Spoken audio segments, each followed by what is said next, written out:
हरिओम, स्वागत है आप सभी का। आज के इस व्याख्यान में हम सभी लोग नैषधीय चरितम पढ़ रहे हैं और नैषधीय चरितम पढ़ते हुए इससे पहले अब तक हमने 119 श्लोक पढ़ लिया है।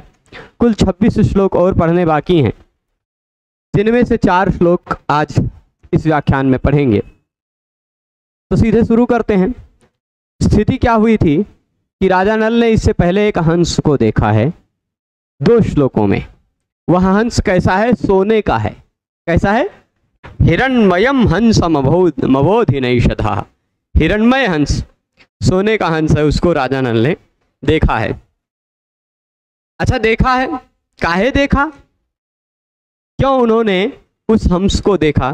तो उसके बारे में श्लोक बताते हुए कहते हैं, अवश्य भव्येष्वनवग्रह ग्रहा यया दिशा धावति वेधसः स्पृहा तृणेन वात्येव तयानुगम्यते जनस्य चित्तेन भृशावसात्मना। क्या कह रहे हैं? अवश्य भव्येषु। अवश्य भव्येषु यानी कुछ कुछ घटनाएं ऐसी होती हैं जो अवश्य होकर ही रहती हैं। कुछ कुछ घटनाएं जो अवश्य भव्य होती हैं। भव्य मतलब होने योग्य होती है, घटित होती है जो। पर कुछ ऐसी होती जो अवश्य भव्य होती है, यानी वो उनको होना ही होना है। अब यहाँ क्या कहना चाह रहे हैं? क्या होना ही होना है? भाई दमयंती और नल का विवाह तो होना ही होना है, तो दमयंती के प्रति उसका जो स्नेह है वह स्नेह तो बढ़ते ही जाना है। अब उसमें कहानी का कोई ना कोई पात्र तो आता ही रहता है। तो यहाँ आप स्वतंत्र नहीं हैं, आप कुछ नहीं कर सकते हैं। सब कुछ विधाता ने जैसा लिख रखा वैसे होता जाता है, होता जाता है। उसी बात को यहाँ किस शब्दावली में कह रहे हैं कि आपने वात्या देखी है क्या? वात्या वात्या नहीं देखी है? वात्या कहते हैं चक्रवात को। आंधी तूफान इत्यादि देखा है? देखा है। अच्छा, उस आंधी में, उस वात्या में ऐसे ऐसे घूमते घूमते बाउंडर उड़ते हुए जाता है ना, दूर दूर गोल गोल घूमता है। अब उसमें, उस वात्या में यदि तृण पड़ जाए, क्या पड़ जाए? तृण, तिनका, तो उसकी क्या औकात, उसकी क्या स्थिति? वह कहाँ जाएगा, कैसे जाएगा, क्या अपनी मर्जी से जाएगा? तो यहाँ कवि यह कहना चाह रहे हैं, ध्यान से देखिएगा, कि वेधसः स्पृहा, ब्रह्मा जी की इच्छा। वेधसः मतलब ब्रह्मा जी की। सृष्टा प्रजापतिर्वेधा विधाता विश्वसृड विधि। अमरकोश के इस वचन के अनुसार वेधा, जो शब्द वेधस शब्द है मूलतः, वह वेधस शब्द सकारांत, उसका अर्थ होता है ब्रह्मा। ठीक, तो वेधसः स्पृहा यानी ब्रह्मा जी की स्पृहा, ब्रह्मा जी की इच्छा। यया दिशा धावती, जिस दिशा में दौड़ती है, ब्रह्मा जी की स्पृहा, ब्रह्मा जी की इच्छा जिस दिशा में दौड़ती है।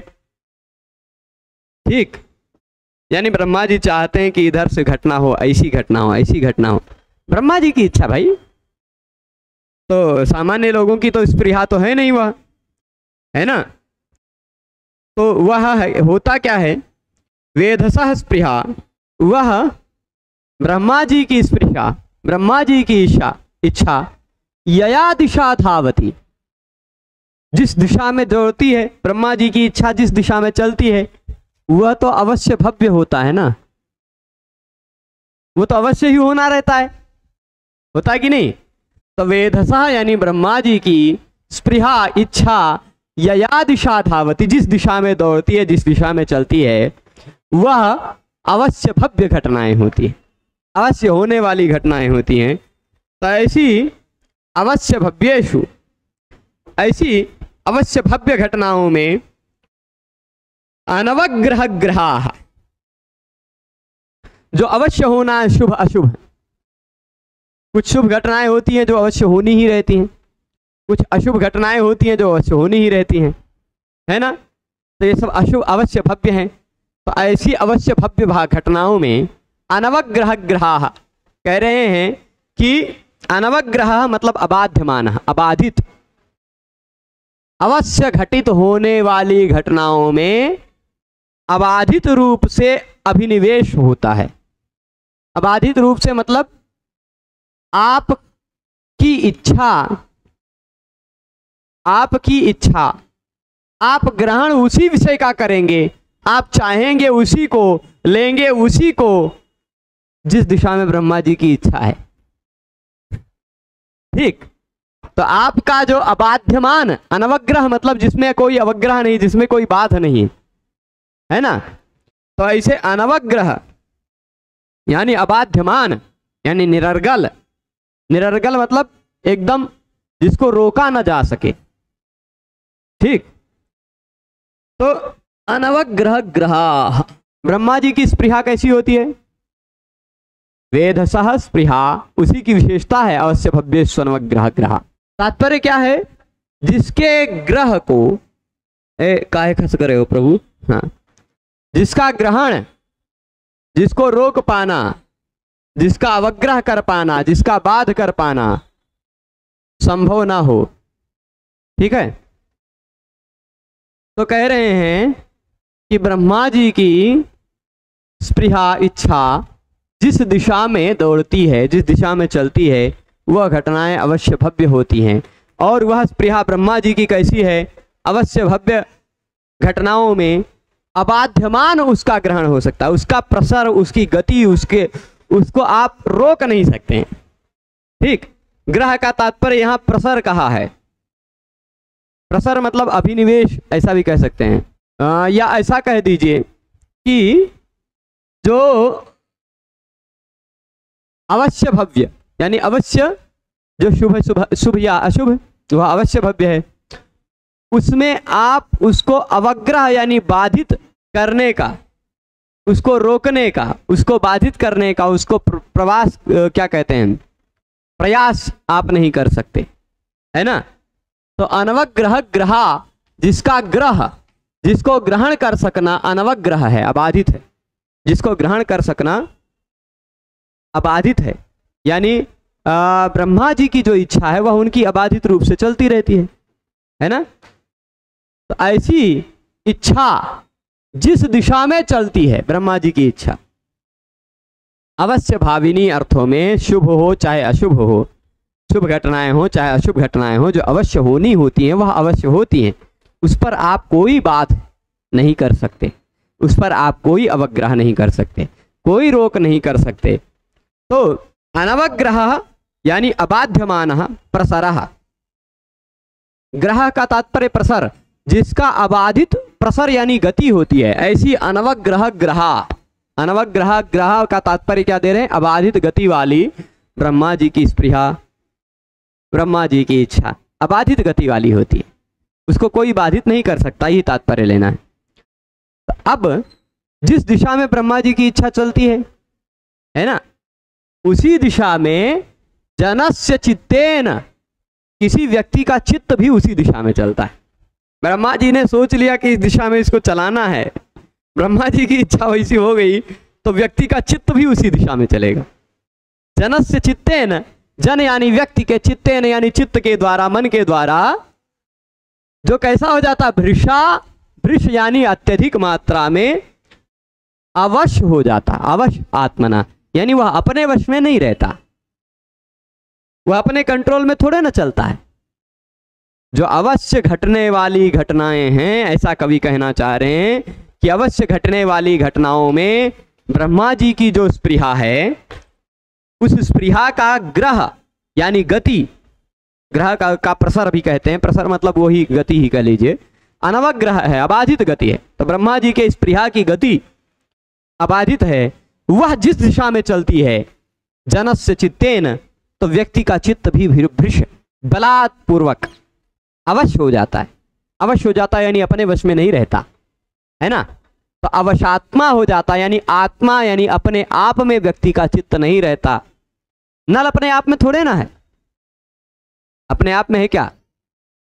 अपने आप में होता तो जंगल में काहे भटकने जाता, अपने आप में होता तो हंस को काहे देखता, और हंस को देखकर अभी आकृष्ट भी होगा, अभी जाएगा पकड़ेगा भी, पर आज नहीं पकड़वाएंगे, बिहान पकड़वाएंगे, कल पकड़ेगा। 124 नंबर श्लोक में पकड़ेगा। नृप पतंगम समधत्त पाणिना, 124वें श्लोक में है। तो आज 123 तक ही पढ़ेंगे, 120 19 से 123, चार श्लोक मतलब समझ लीजिए। तो तृणेन वात्या इव, अच्छा तिनका जनस्य चित्तेन के साथ तृणेन का अन्वय कीजिएगा। व्यक्ति का चित्त, मनुष्य का चित्त कैसा हो जाता है? तिनके के समान हो जाता है, ठीक। और वात्या इव, ये वात्या कैसी है? ब्रह्मा जी की स्पृहा के साथ कंपेयर कीजिएगा। ब्रह्मा जी की स्पृहा एक ऐसी बवंडर है, एक ऐसी वात्या है, एक ऐसी चक्रवात है जिसमें व्यक्ति का चित्त तिनके के समान हो जाता है। तो वात्या में, चक्रवात में जैसे अवश्य होकर, क्या तिनका अपने वश में रहता है कि हम नहीं उड़ गए, क्या कर ले बेबे, ऐसे तो नहीं रहता ना। तो वह जैसे तृण वात्या आने पर, चक्रवात आने पर, बवंडर आने पर, वह जिस दिशा में वह वात्या चलती है उसी दिशा में चलता है। चलता है कि नहीं? तृणेन वात्या अनुगम्यते कि नहीं? तृण वात्या का अनुगमन करता है कि नहीं? तृण चक्रवात का, झंझावात का अनुगमन करता है कि नहीं? तो उसी तरह वात्या की तरह ब्रह्मा जी की स्पृहा को समझ लीजिए, और तृण के समान व्यक्ति के चित्त को समझ लीजिए। तो व्यक्ति का चित्त तिनके के समान ब्रह्मा जी की स्पृहा रूपी वात्या में उसी तरह उड़ता है। जैसे तिनके का अपने कोई औकात नहीं होता है, वह वृष अवश आत्मा होता है, अपने वश में नहीं रहता, अपने कंट्रोल में नहीं रहता और दौड़ता है, वैसे ही। ठीक है, ये समझ गए? तो जनस्य चित्तेन वृषावशात्मना, तो व्यक्ति का चित्त भी वृष का मतलब होता है अतिशय। तो ब्रह्मा जी की स्पृहा जिस तरह से चलती है, यानी जैसे जैसे ब्रह्मा जी प्रेरित करते हैं वैसे वैसे ही लोग करते हैं, यह तात्पर्य लेना है। और जनस्य चित्तेन किम भूतेन, तो कहते हैं भृशम अत्यर्थम अवशः अनधीनः आत्मा स्वरूपम यस्य तेन, जिसका अपना स्वरूप, जिसकी अपनी आत्मा अपने आप के कंट्रोल में नहीं है, वह अवशात्मा है। और अवशात्मा कम अवशात्मा नहीं है, वृष अत्यधिक अवशात्मा है ना। मतलब जैसे बवंडर में तिनके की औकात, वैसे ब्रह्मा जी की इच्छा में मनुष्य के चित्त की औकात। ठीक है, तो इसीलिए राजा नल उस हंस को देखा और कोई दूसरा कारण नहीं था, क्योंकि ये घटनाएं अवश्य होने ही वाली हैं। अब यहाँ दूसरे लाइन में तृणेन वात्येव तयानुगम्यते जनस्य चित्तेन वृषावशात्मना, यह अर्थांतर न्यास अलंकार है। पहले वाक्य का दूसरे वाक्य से समर्थन कर रहे हैं कि ब्रह्मा जी की स्पृहा जिस दिशा में चलती है वैसे ही अवश्य घटनाएं, अवश्य भाविनी घटनाएं वो होती हैं। ठीक है, और लोग का चित्त वैसे ही उसी दिशा में चलता है। तृणेन वात्या इव अनुगम्यते, तिनके की तरह समान वात्या का अनुगमन करते हैं। ये पिछले श्लोक का अर्थांतर न्यास इस श्लोक में है। पिछले श्लोक की बात को यहाँ पूरा किया गया है। तो उसने क्यों देखा? इसलिए देखा क्योंकि जो अवश्य भाविनी घटनाएं होती हैं, व्यक्ति का चित्त उसी तरफ आकर्षित होकर चलता ही है। यानी ये भी कवि कहना चाह रहा है कि इस हंस को देखने के बाद कुछ ना कुछ नल की कहानी में और टर्न आएगा, है ना। अवश्य भाविनी कुछ घटनाएं आ रही हैं, घटित होने वाली। वो क्या होंगी वो हम पढ़ते रहेंगे तो जान जाएंगे। अच्छा, अवश्य भव्य में अवश्यम भवती, यहाँ लुम्पेद अवश्यमः कृत्ये तुम काम मनसोरपि, और क्या है, समोवाहित ततयोः और मासस्य पचियुड्घयोः, ऐसा एक श्लोक है। परस्पराः क्रिया सातत्य श्लोक सूत्र की वृत्ति में, परस्पराः क्रिया सातत्य सूत्र की वृत्ति में एक ऐसा श्लोक मिलता है, लुम्पेद अवश्यमः कृत्ये तुम काम मनसोरपि। कृत्य प्रत्ययांत शब्द कोई हो, तव्य तव्य अनियर ल्याप, तव्य तव्य अनियर क्यप यत अण्यत अथवा केलिमर, इन कृत्य प्रत्ययांत कोई शब्द हो, जैसे यहाँ भव्य है। ठीक, भव्य क्या है? भू धातु से यत प्रत्यय लगकर भव्य भव्य बनता है। ठीक है, भू यत भो य भव्य वांतो ही प्रत्यय से भू को भव हो, भू को भो होगा, फिर वांतो ही प्रत्यय से ओ के अव हो जाएगा, तो भव्य।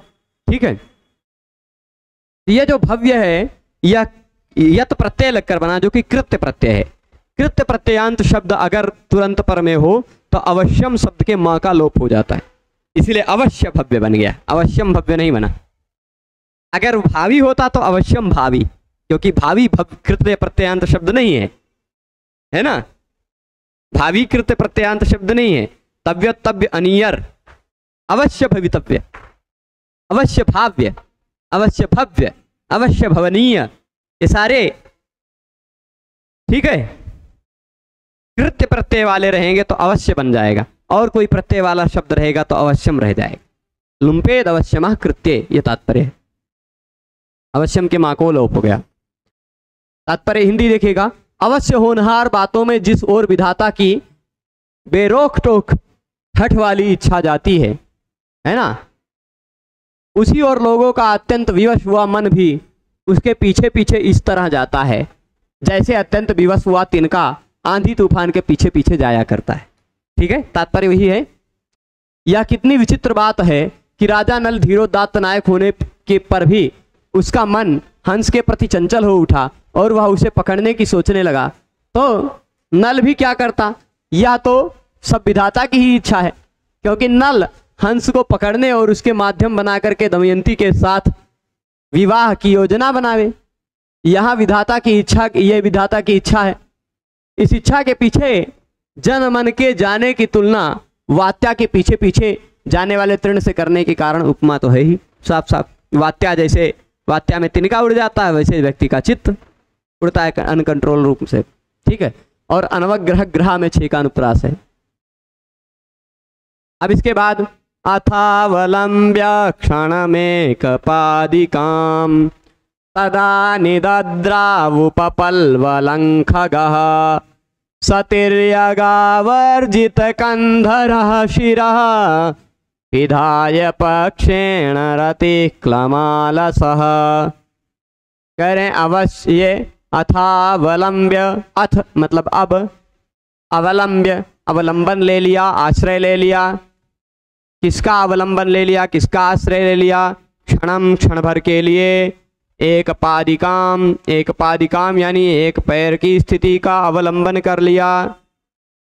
क्षणम यानी क्षण भर के लिए। अथावलंब्य क्षणमेक पादिकाम, क्षणम क्षण भर के लिए। एक पादिकाम, एक पादिकाम का मतलब होता है एक पैर वाला। देखिए कुछ हंस की जातियां ऐसी विशेष हंस होते हैं जो एक पैर से खड़े होते हैं और सोते हैं। एक पैर पे खड़े होकर सोते हैं। आप कहेंगे इसे कैसे? एक पैर ऐसे सिकोड़ देंगे, ठीक, और सोते समय क्या करेंगे, वो अपना जो गला है ना, चोंच, वो ऐसे झुकाएंगे और अपने एक पंखे के नीचे दबा देंगे। एक पंख के नीचे डुबो लेते हैं, गला थोड़ा मोड़ के एक पंख में घुसेड़ लेंगे मुंह, तो उनके चारों तरफ हो जाएगा अंधेरा, और फिर ऐसे सो जाते हैं बढ़िया से। ठीक है, ऐसे ही सोते हैं कुछ हंस। तो वही क्षणम यानी क्षण भर के लिए, क्षणम यानी क्षण भर के लिए। एक पादिकाम अवलंब्य, एक पादिका का अवलंबन करके मतलब एक पैर पे खड़ा होके, एक पादिका स्थिति होती है। ठीक है, तो अथ यानी इसके बाद। अथ शब्द के कई अर्थ हैं। मंगलानंतरारंभ प्रश्न कार्ष्णे स्वथो अथ। मंगल अनंतर आरंभ प्रश्न संपूर्णता कार्ष्णे। कृत्स्नम यानी एक वारम, एक अर्थ में, एक बार के अर्थ। अथ अब मतलब इसके बाद। ठीक है, अथ शब्द को अब शब्द से आप हिंदी में अभिप्रेत कर सकते हैं। अथ यानी अब, यानी इसके बाद। क्षणम क्षण भर के लिए। एक पादिकाम अवलंब्य, एक पैर पर खड़ा होकर। तदा तब। इसके बाद अथ शब्द का अनंतर अर्थ लीजिएगा। इसके बाद तब वह जो हंस था वह क्षण भर के लिए एक पादिका का अवलंबन करके, एक पैर पर आश्रित होकर के निदद्रौ, निदद्रौ मतलब निद्रा में चला गया। द्रा धातु है, वो नि उपसर्ग से युक्त हो जाती तो निद्रा बन जाती, ठीक। और नि उपसर्ग से युक्त द्रा धातु का लुट लिट लकार में निदद्रौ रूप बनता है, ठीक।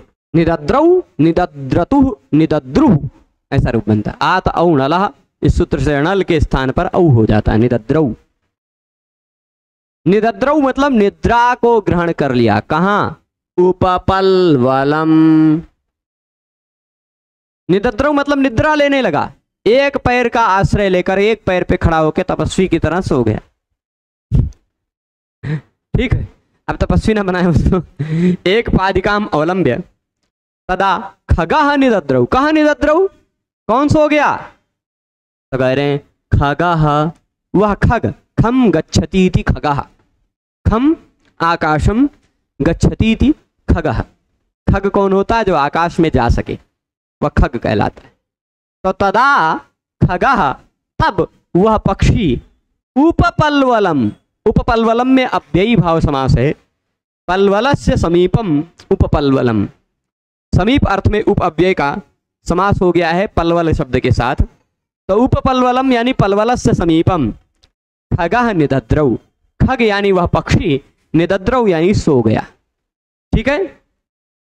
तदा निदद्रावुपपल्वलं खगः, खगः तदा निदद्रौ ये हो जाएगा ना, खग तब निद्रा लेने लगा। कहां? पल्वल के समीप में। अच्छा, कैसे सोने लगा? सह, वह कौन था? सह खगः, वही खगः, ठीक। वह खग, वह पक्षी, तदा निदद्रौ तब रो निद्रा करने लगा। कैसे? तिर्यक, तिर्यक यानी तिरछा, आवर्जित कंधरः, आवर्जित कंधरः यानी तिरछा मोड़ लिया था कंधे को। अब उसका पक्षी का कंधा मतलब उसका गर्दन से ऊपर का भाग या ऐसे हाथ है, उसको त्रियक आवर्जित कर लिया होगा। और अपने मुंह को क्या कर दिया? शिरः पिधाय, अपने सिर को बंद कर लिया। पिधाय मतलब ढक कर लिया, पिधान करना मतलब ढकना, अपिधान करना, आच्छादित करना। तो शिरः पिधाय, तिर्यक आवर्जित, आवर्जित कंधरा मतलब थोड़ा सा अपने कंधर को मोड़ा, ठीक, थोड़े से अपने गर्दन के हिस्से को मोड़ा। और शिरः पिधाय, शिरा पिधाय मतलब अपने सिर को पंख के नीचे डुबो लिया होगा, पंख उठाया होगा, उसी में सिर घुसेड़ लिया। ऐसा क्या होता है? वो पक्षियों की एक विचित्र स्वभाव होता है, वो अपने आप को सुरक्षित मानने लग जाते हैं। अब उनको लगता है हम किसी को नहीं देख रहे हैं, मतलब हमको कोई नहीं देख रहा, अब हमें कोई खतरा नहीं है, ऐसा होता है। कबूतरों की विशेष करके ऐसी स्थिति होती है। कबूतर क्या करते हैं? आप कबूतर के सामने बिल्ली छोड़ दीजिए, कबूतरवा बिल्ली को आके आते हुए अपने पास आते हुए देखेगा तो आँखियां बंद कर लेगा। उसको लगेगा अब मैं बिल्ली को देख थोड़े ना रहा हूँ, तो बिल्ली थोड़े ना मेरा कुछ करेगी। वो सोचता है इसे लोप हो गया बिल्ली का, अब कुछ नहीं करेगी। अब वो आँख करके बंद करके बैठा है, बिल्ली काम तमाम कर जाएगी, है ना? ऐसे होता है। तो पिधाय पक्षेण, किससे पिधाय? अपने सिर को किससे ढक लिया? तो पक्षेण, अपने पंख से, अपने पंख से सिर को ढक लिया। काहे ढक लिया? काहे सो गया? क्या जरूरत पड़ी सुनने की? क्योंकि रतिक्लमालसः, यहाँ रतिक्लमालसः एक शब्द बता रहे हैं जिसका तात्पर्य क्या होता है? सुरत खेदेन, रमण क्रिया किया होगा वह वह क्या है? हंस। रमण क्रिया के क्लम के कारण, हो सकता है उस तालाब के आसपास रमण किया हो, रति क्रिया की हो उसने, और इसके कारण क्लम यानी थकान आ गई हो, और थकान से आलसः, अलसः आलसी हो गया था। रति क्लम, रति की थकान के कारण, रमण के कारण थकान हुई, और उस थकान के कारण वह आलसा हो गया, आलसी हो गया। तो रतिक्लमालसा यानी रति की खेद जो होता है, उस रमण क्रिया में जो कुछ कष्ट होता है उसके कारण, थकान के कारण वह आलसी हो गया होगा, थक गया होगा, और आलसी होकर के उसने अपना पंख में अपना मुंह दबाया, है ना? आप सोचेंगे सांस कहाँ से लेता है? पंख उसका वैसा होता है कि उसके उसमें सांस आ जा सकता है ना, तो सांस लेता है और उसी में पंख डुबो करके आराम से सोने लगा। तदा खगा, निरद्रव, ठीक है। तो वो सोने लगा, पंख को अपने उससे दबा करके। शब्द सा अर्थ समझ ही गए होंगे, चलेगा। यहाँ देखते हैं शब्द सा, यहाँ हिंदी। तदनंतर उस समय संभोग की थकान से अलसाया हुआ वह पक्षी हंस एक पैर पर खड़े होने के, एक पैर पर खड़ा हुआ, एक पैर पर खड़े होने की स्थिति अपनाया, ठीक। और एक पैर पर खड़े होने की स्थिति अपनाने के बाद गर्दन को तिरछा किया उसने और तिरछा झुकाया और पंख में थोड़ी देर के लिए तिरछे झुकाया और पंख से सिर को छिपाकर थोड़ी देर के लिए सरोवर के पास सो गया। वह हंस सो गया है, ठीक है। इसके बाद की कहानी यहाँ टिप्पणी में देखिए, यहाँ कवि ने हंस का जाति स्वभाव बता करके यथावत वस्तु वर्णन किया है, अतः स्वभावोक्ति अलंकार है। स्वभावोक्ति लिखा होगा, जैसी स्थिति होती है वैसा ही स्वाभाविक रूप में वर्णन करना। किसी भी पशु पक्षी बालक या मनुष्य, किसी का भी जैसा स्वाभाविक वर्णन होना चाहिए वैसा स्वाभाविक वर्णन कर लेना स्वभावोक्ति कहलाता है, ठीक है। तो वो उसका स्वाभाविक क्रिया है, वो अपनी स्वाभाविक क्रियाओं को कर रहा है। उसको देखते ही यह ऐसा मान रहे हैं कि वो सो रहा है, मतलब वो सो रहा है, स्वाभाविक क्रिया उसका वर्णन कर रहे हैं, इसलिए स्वभावोक्ति अलंकार है। स्वभावोक्ति अलंकार यथावत वस्तु वर्णनम, स्वभावोक्तिरलंकारो यथावत वस्तु वर्णनम, जैसा वस्तु है वैसा वर्णन करना जाए वह कहलाता है स्वभावोक्ति अलंकार। काव्य प्रकाश नामक ग्रंथ में मम्मट ने कहा है स्वभावोक्तिस्तु डिंभादेह स्वक्रिया रूप वर्णनम, यानी स्वभावोक्ति अलंकार वहाँ होता है जहाँ किसी बालक, किसी पशु, किसी पक्षी इत्यादि का स्वक्रिया रूप वर्णन, जैसी उसकी स्वाभाविक क्रिया है वैसी स्वाभाविक क्रिया का यथावत वर्णन कर लेना ही स्वभावोक्ति अलंकार होता है। शब्दालंकार में वृत्ति अनुप्रास तो रहता ही है, इनका लगभग अधिकांश श्लोकों में वर्ण बार बार आवृत्त होकर आते हैं। अब देखिए इसमें ना ना ना ना बार बार आ रहा है, यहाँ पे वृत्ति अनुप्रास रहेगा ही। सनालमात्माननेर्जित प्रभम ह्रियानतं कांचनमंबुजन्म किम अबोद्धतं विद्रुमदंडमंडितं सपीतमंभः प्रभुचामरंगनु किम। अच्छा, संदेह अलंकार भी है इसमें, संदेह अलंकार भी है। यहाँ देखेंगे कैसे है संदेह। सनालमात्माननिर्जित प्रभम, सनालम, सनालम यानी नाल के साथ, आत्माननिर्जित प्रभम, ठीक है। सनालम, अच्छा हंस को देखा है, अब एक पैर पे वह खड़ा है। हंस का पूरा शरीर कैसा होता है? पूरा शरीर सफेद होता है, चोंच और पैर लाल होते हैं ना, चोंच और पैर लाल होते हैं, जिसमें से उसने चोंच को अपने पंख के नीचे दबाकर वह सो गया है। सो गया तो चोंच दिख नहीं रही है उसकी, खाली पैर पर खड़ा हुआ है वह हंस, ठीक है, और सो रहा है। अच्छा दूसरी चीज, वह हंस सामान्य भी नहीं था, वह हंस तो हिरण्मयम हंसम अबोधिनैषधः, हिरण्मय हंस था, सोने का हंस था, सोने के पंखों वाला हंस था। तो स्वर्णिम पंख वाला जो हंस है, जिसके खाली चोंच लाल रहा होगा, पैर लाल रहा होगा, चोंच को अपने पंख के नीचे दबा करके वह पंख सरोवर के किनारे सो गया है। तो सोया हुआ है, उसकी सीन कैसे दिखाई पड़ रही होगी? ऐसा दिखाई पड़ रहा होगा, ऊपर ऐसे बड़ा सा सोने का कुछ चीज है और नीचे लाल लाल एक पैर खड़ा हुआ है ना। उस सीन की कल्पना यहाँ इस श्लोक में कर रहे हैं।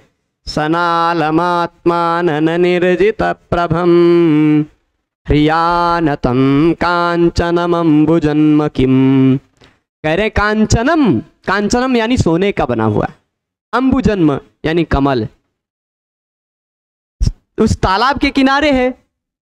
तो कवि यहाँ ऐसी कल्पना कर रहे हैं कि यहाँ देखिएगा क्या लिखा है, यहाँ सनालम, सनालम यानी नाल के साथ।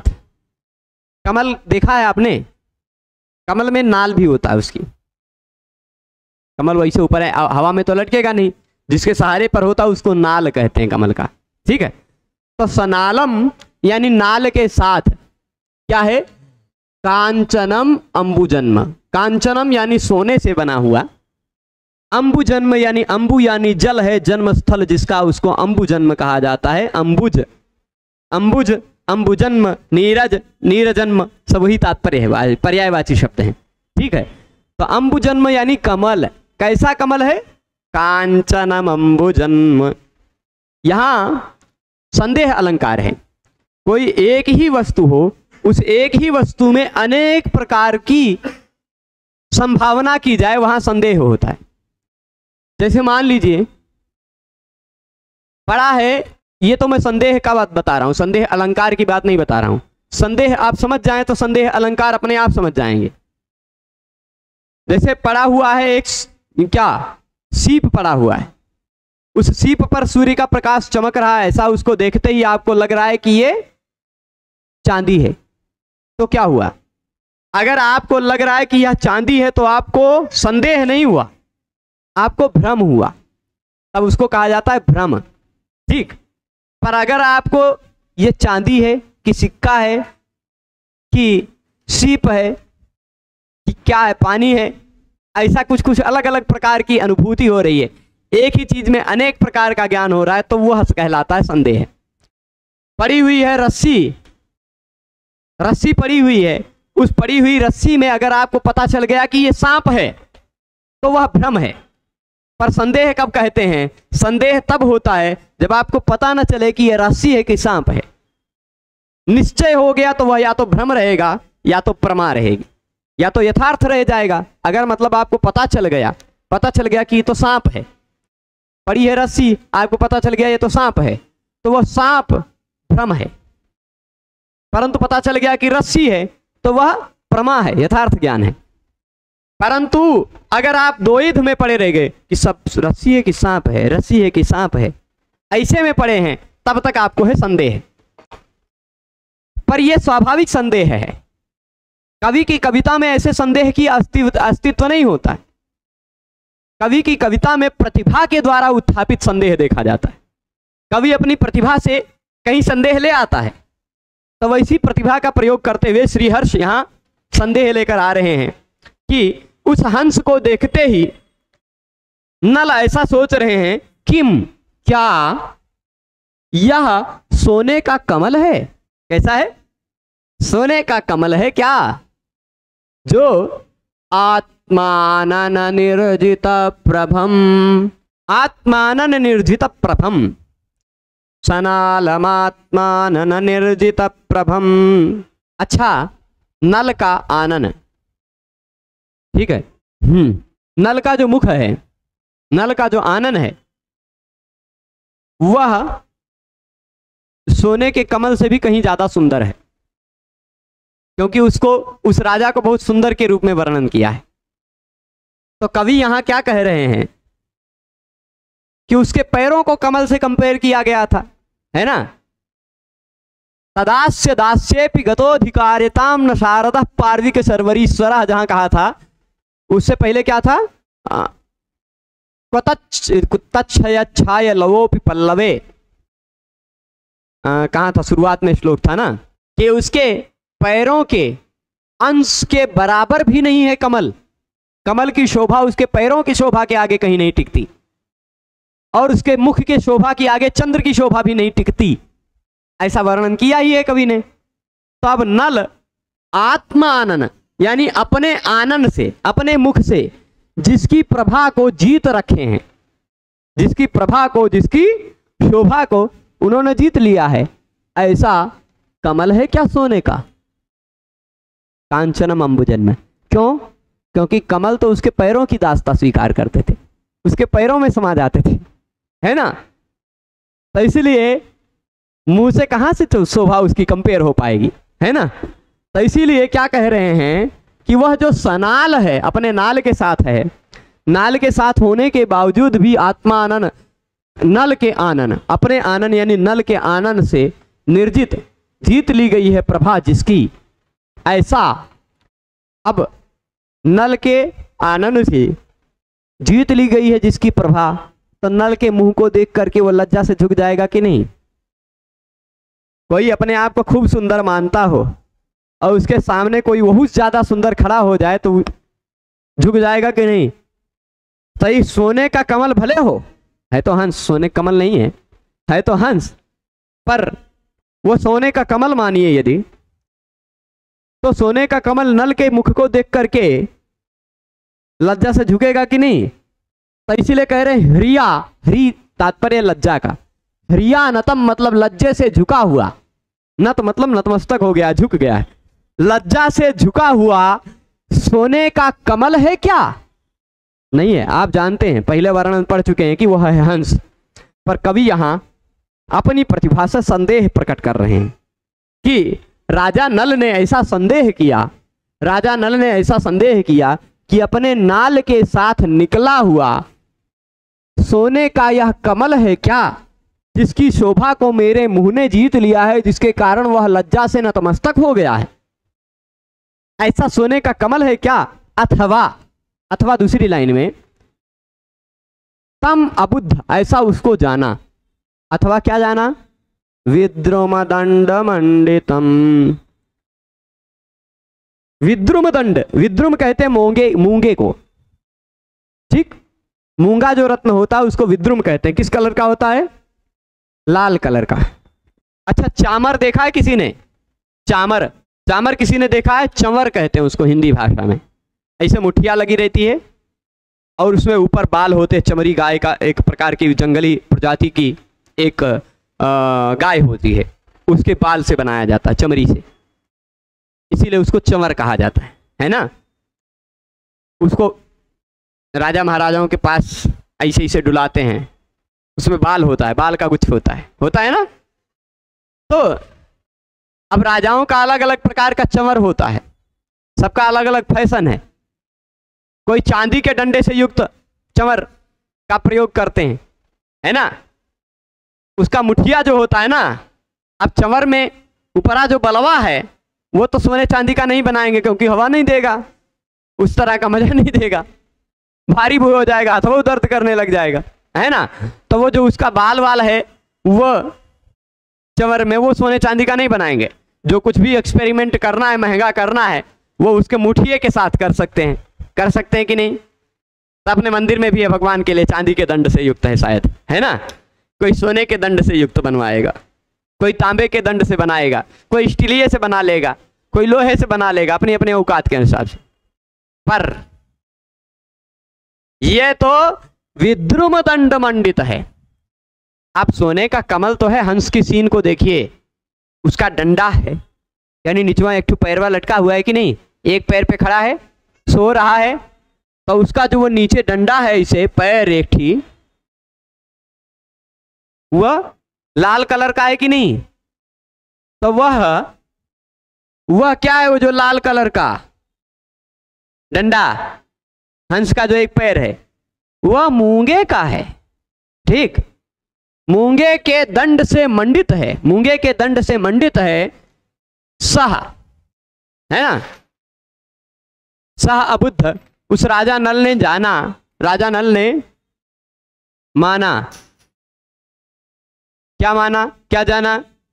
कि ये तो विद्रुम यानी मूंगे के दंड से मंडित पीतमंभ, पीतम यानी पीला वर्ण का, उनका चमर जो होता है वो पीले वर्ण का होता है। चलिए हम बनाते हैं, डिजाइन बनाते हैं, चलिए ट्राई करते हैं। पहले तो यहां विद्रुम का दंड बना दिए एक, ठीक, अरे सीधा बनो भैया, सीधा नहीं बनेगा, हम सीधा ये नहीं है, ठीक, तो ये सीधा हो गया। अब इसके ऊपर वो जो हंसवा है ऐसे होगा कुछ अलग प्रकार का, पेड़ बन गया है, लेकिन हंस मान लीजिए वो खोया हुआ है अपने पंख को डुबा करके उसी में, है ना? अब लेकिन हंसवा किस कलर का था? वो कलरवा तो हम बदले नहीं, सोने के कलर का था, है ना? तो अब मान लीजिए इसे है पूरा, ठीक, जल्दी जल्दी बन गया। अब वो हंस है, मान लीजिए वो पंख में मुंह करके सोया हुआ है, तो ऐसा लग रहा है कि ये तो विद्रुम के दंड से, मूंगे के दंड से युक्त चंवर है, जिसको डुलाया जाता है, किस वर्ण का है? पीतम। किस वर्ण का है? पीतम, पीले वर्ण का। कनक का था तो पीत वर्ण का होगा कि नहीं? पर क्या है? अंभः प्रभु। अंभः किसको कहते हैं? जल को। अंभः के प्रभु, जल के प्रभु कौन है? जल के स्वामी कौन है?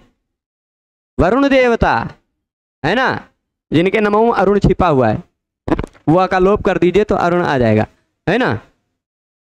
तो क्या हो जाएगा? अंभः प्रभु यानी वरुण देवता का चामरम। चामर है क्या? देखिए, राजा नल सह तम अबुद्ध। उस राजा नल ने उस हंस को समझा। क्या समझा? कि क्या समझा? सहतम अबुद्ध मतलब उसने ऐसा माना, ऐसा जाना, ऐसा समझा। क्या समझा? कि वह अपने नाल के साथ राजा नल के आनंद से निर्जित प्रभा वाला हो गया, प्रभा को जीत लिया गया है, इसलिए लज्जा से झुका हुआ सोने का कमल है क्या? अथवा विद्रुम यानी मूंगे के दंड से मंडित पीले वर्ण का अंभा प्रभु यानी वरुण देव का चामर है क्या? ऐसा दो प्रकार का संदेह किया कि वह या तो वह वरुण देव का चंवर है, क्योंकि वरुण देव वहीं जले में रहते हैं ना, तो हो सकता है वरुण देव को कोई चंवर डुलाने के लिए वहीं निकल रहा। तो क्या वो वरुण देव का चंवर है?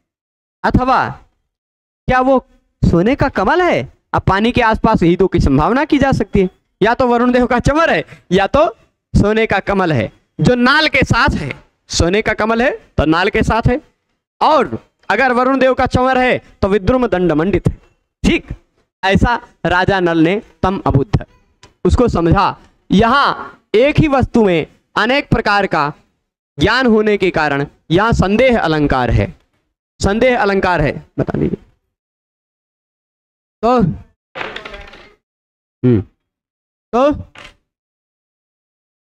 ह्रियानतम कांचन मंबु जन्म किम अबुद्धतम विद्रुत दंड मंडितम सपीतमंभः प्रभु चामरं नुकिम।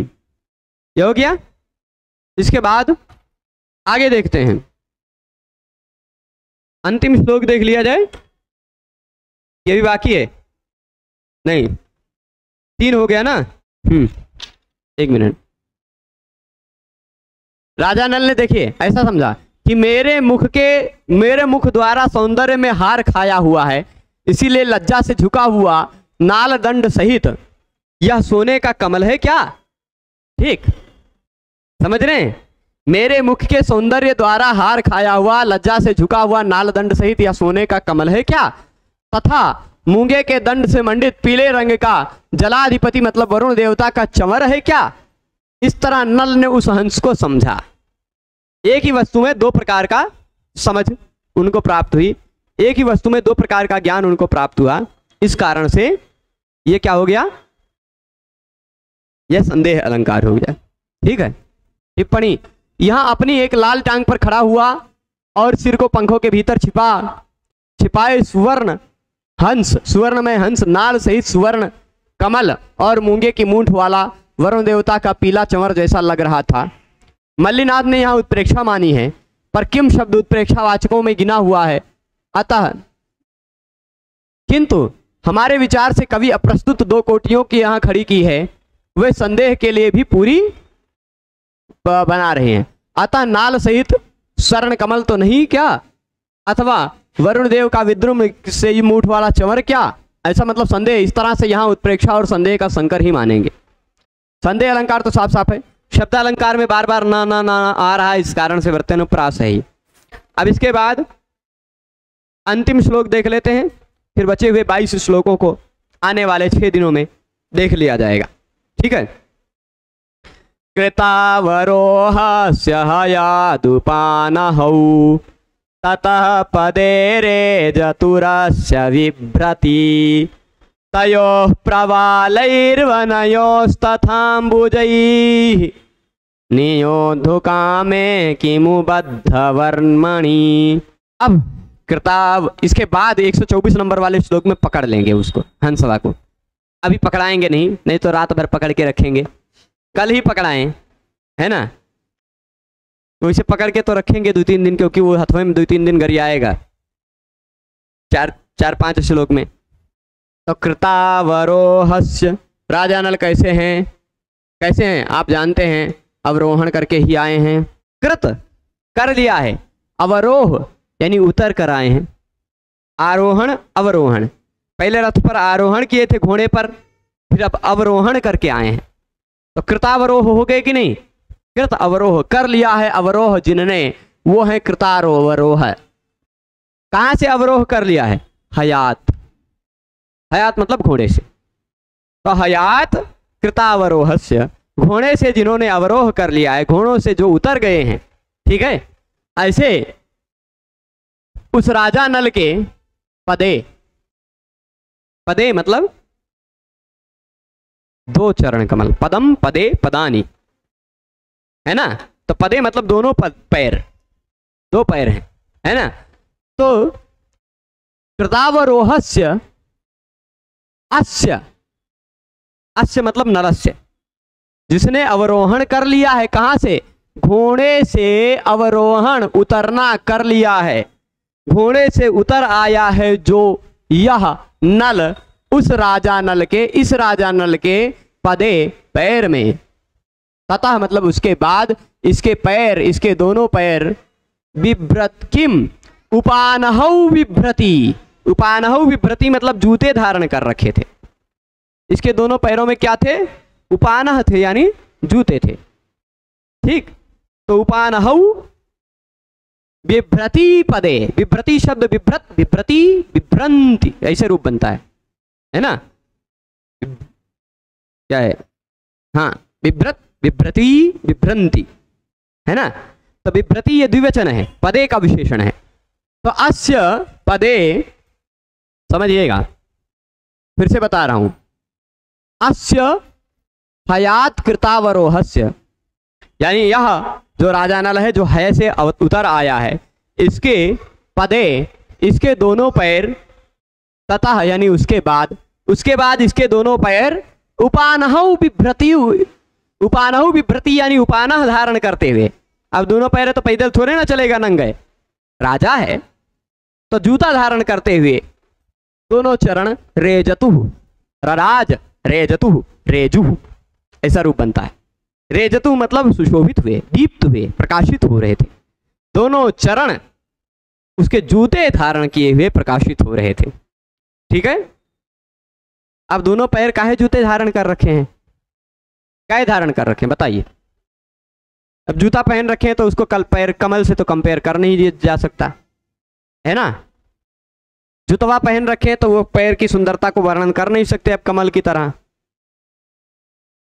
तो कैसे वर्णन करेंगे। तो क्या कह रहे हैं, इसके जो पैर हैं वह उपानहु बिभ्रति रेजतुहु, उपानहु बिभ्रति मतलब उपानह कहते हैं पादुका को, बिभ्रति यानी धारण करते हुए, रेजतु यानी सुशोभित हुए, कैसे, तयोः, तयोः का एक और विशेषण है, वनयोः, वनयोः मतलब द्विवन हो गया क्या, वहां 2 वन था,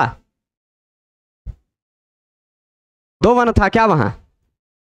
वन शब्द का अर्थ जल भी होता है, वन शब्द का अर्थ वन भी होता है। तो वनयोः मतलब वन और जल, ठीक है, ये दोनों अर्थ लीजिएगा। तयोः वनयोः यानी उन वनों के, उन वनों के मतलब वन यानी जल, वन यानी वन, जन अरण्य, ठीक है। तो तयोः वनयोः उन वनों के, प्रवालैः तथा अंबुजैः, अब दोनों वनों में क्या होगा, एक वन में तो प्रवाल होगा, अब प्रवाल का मतलब नई नई लाल लाल पत्तियां प्रवाल कहलाएंगी, ठीक। तो जंगल में प्रवाल होगा, और एक वन में प्रवाल होगा, यानी वन का मतलब जब जंगल लेंगे तो वन का प्रवाल, और वन का मतलब जब जल लेंगे तो उसका, उसमें क्या होगा, अंबुज। राजा नल के दोनों चरण किससे लड़ना चाह रहे हैं, किससे लड़ना चाह रहे हैं, नियोद्धुका में हैं, पदे कई दृश्य नियोद्धुका में। अच्छा, यहां तुम काम मनसोरपि, वही जो लुम्पेद अवश्यमः कृते वाला श्लोक था, उसी श्लोक में तुम काम मनसोरपि, तुम प्रत्ययांत के म का लोप हो जाता है यदि उसके तुरंत बाद काम अथवा मनस शब्द का हो प्रयोग। ठीक, तो गंतु मनाह, पठितु मनाह, पठितुम मनः, पठितु मनाह बन जाएगा। तुम के म का लोप हो जाता है ना। गंतु कामः, पठितु कामः, तुम का म गायब हो जाता है। तो वैसे नियोद्धु कामः, नियोद्धुम कामः, नियोद्धु कामः बन जाता है। ठीक है, तो नियोद्धु कामे तस पदे, उसके दो पद हैं अस्य पदे, इनके दोनों पैर लड़ना चाह रहे हैं। किससे लड़ना चाह रहे हैं? किससे युद्ध करना चाह रहे हैं? तो करें प्रवालई, प्रवाल से, उन दोनों वनों के प्रवाल से और कमल से दोनों पैर लड़ना चाह रहे थे। कमल भी लाल होता है, प्रवाल भी लालिमा से युक्त होता है, उसके चरण भी लालिमा से युक्त हैं। तो उसके चरण जो लालिमा से युक्त हैं, वो लालिमा से युक्त चरण प्रवाल से और अंबुज से मानो नियोद्धु कामे हैं, युद्ध करना चाह रहे हैं, यानी प्रतिद्वंदिता करना चाह रहे हैं। अब युद्ध भूमि में जाएंगे आप, तो युद्ध भूमि में कपड़ा वपड़ा खोल के जाएंगे का कि कोनो तीर मारे तो चुभ जाए सीधे पार कर जाए? नहीं, कवच ववच धारण करेंगे ना, कवच धारण करेंगे कि नहीं? तो वो तो दोनों पैर है ना, उन दोनों ने जूता इसीलिए पहन के रखा है मानो बद्धवर्मणि, वर्म कहते हैं कवच को, कवच बांध कर रखा है मानो।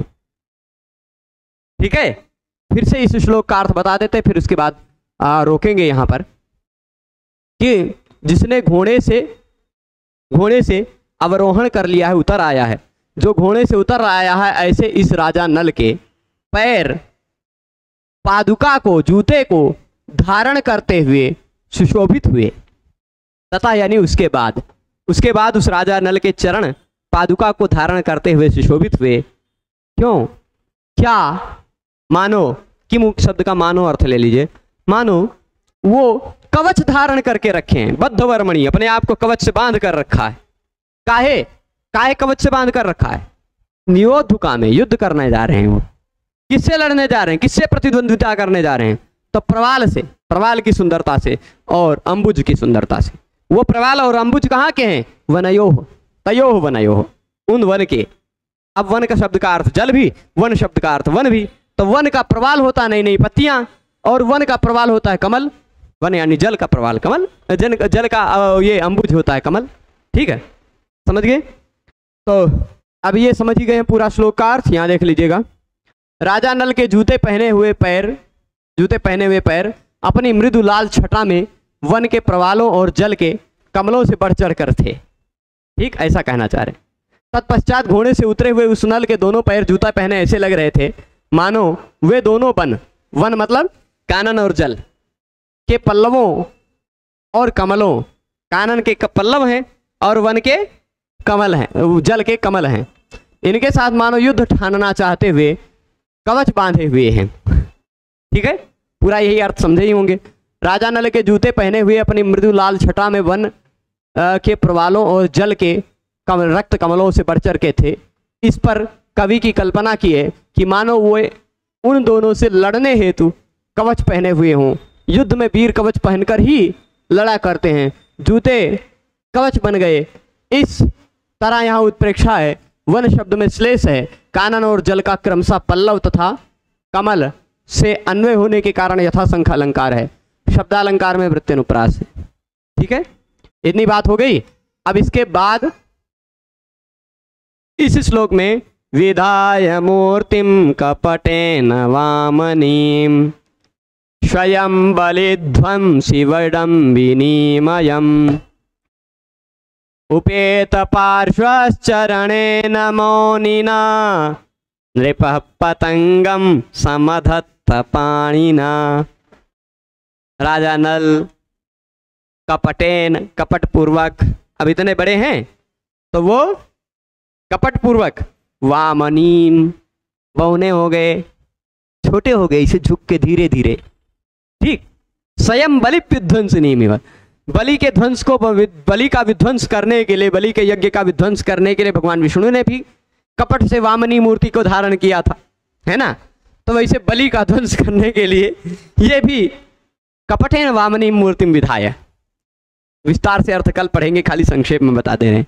और फिर उसके बाद क्या हुआ, उपेत पार्श्व, समीप में चले गए।